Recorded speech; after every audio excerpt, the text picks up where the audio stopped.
contraption apart and see how it's put together. Next thing you know, they'll be taking things a step farther and trying to go bezel-less on both sides instead of just the front.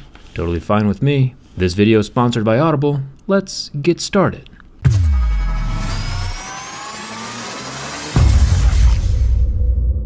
When I open up a strange new phone for the first time, I'm usually going in blind. It's not like Vivo includes a disassembly instruction booklet with the phone. I am the instruction booklet.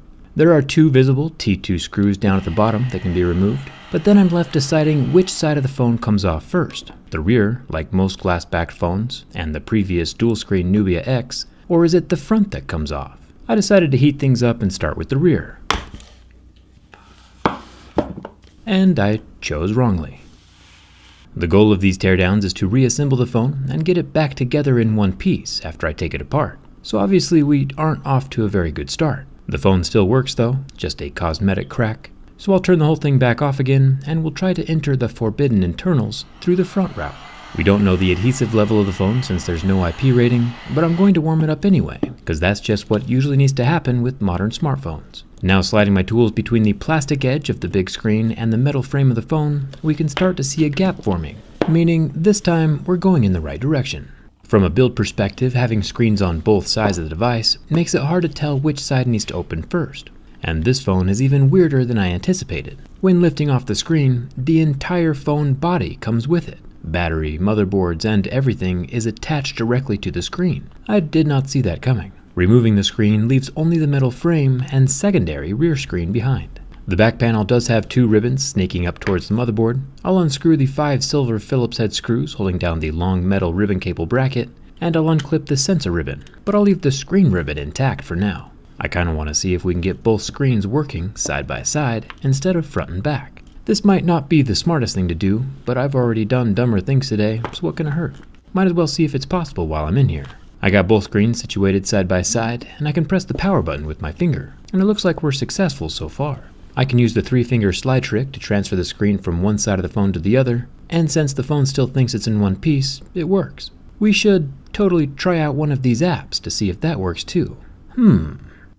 Huge thanks to Audible for sponsoring this teardown and supporting my channel. The latest book I've been listening to is called Artemis, by the same author that wrote The Martian. Except this time around, instead of being on Mars, it's a new story about a mining colony on the moon. You know, with smuggling, explosions, and all kinds of sciencey near-death experiences and stuff.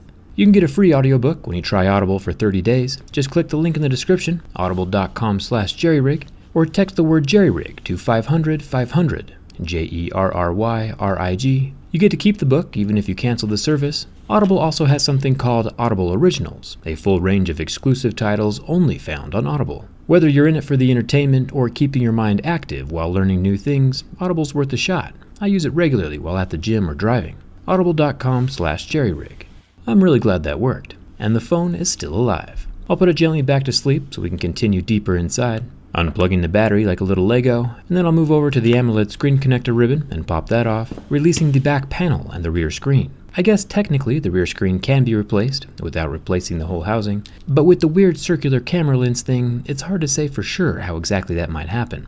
Weird phones make for some weird repairs. We'll know more when replacement parts hit the market. I'll unplug the side button ribbon to make space for the battery removal. Super nice of Vivo to make removing the battery easy.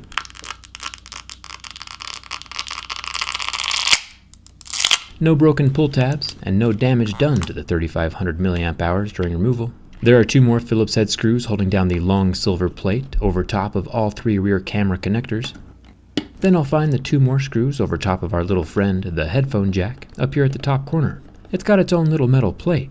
But when that comes out, look how small this guy is. It's super impressive that Vivo can have 2 massive screens, a big battery, and still have room left over for the headphone jack. I'll remove the 4 screws holding down the motherboard, keeping the screws organized of course, and then I'll unclip the 2 bottom remaining extension ribbons, and the 2 wire cables. Then the motherboard is free for us to take a look at. Surprisingly, there is no thermal paste on this board, like there is on most other flagships these days. And even though this phone has only been alive for a few hours, the metal above the processor does appear to be discolored by heat. I'm no expert, but I would like to see this phone benchmarked next to a similarly spec'd flagship, and see which one thermally throttles first. No thermal paste might be an issue down the road.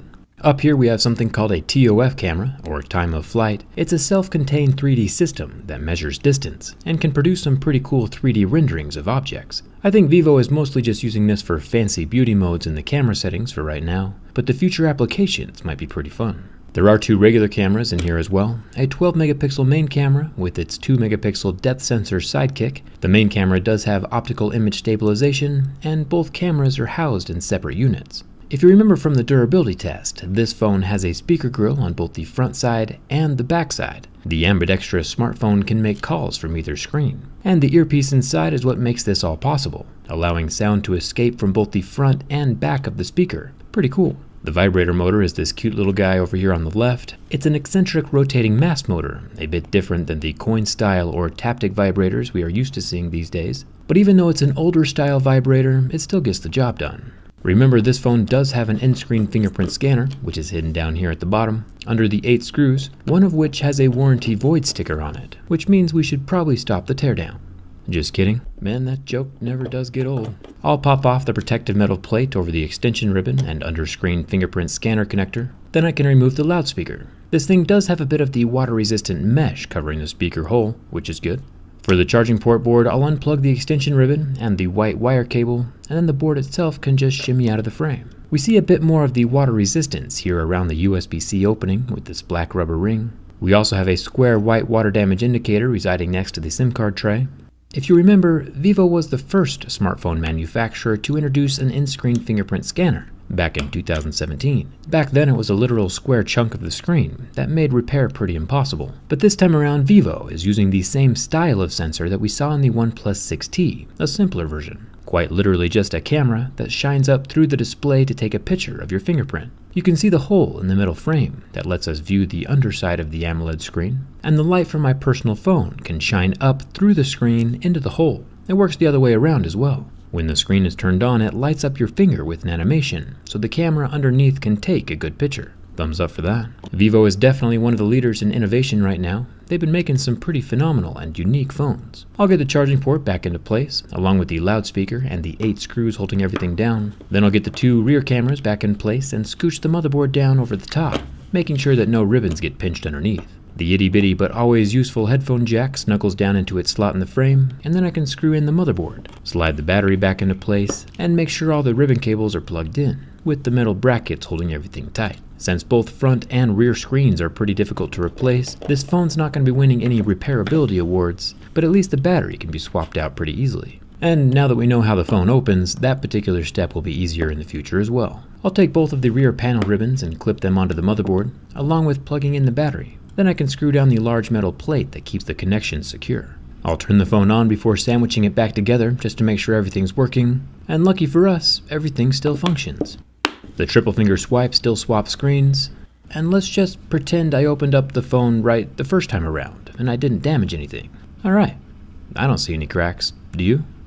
Congrats to Vivo for keeping the smartphone world interesting. I'll be looking forward to seeing what they have in store for us this year. Don't forget to grab your free audiobook from Audible with a 30-day trial, link in the description, and let me know what your favorite book is down in the comments so I can go check it out. Come hang out with me on Instagram and Twitter, and thanks a ton for watching. I'll see you around.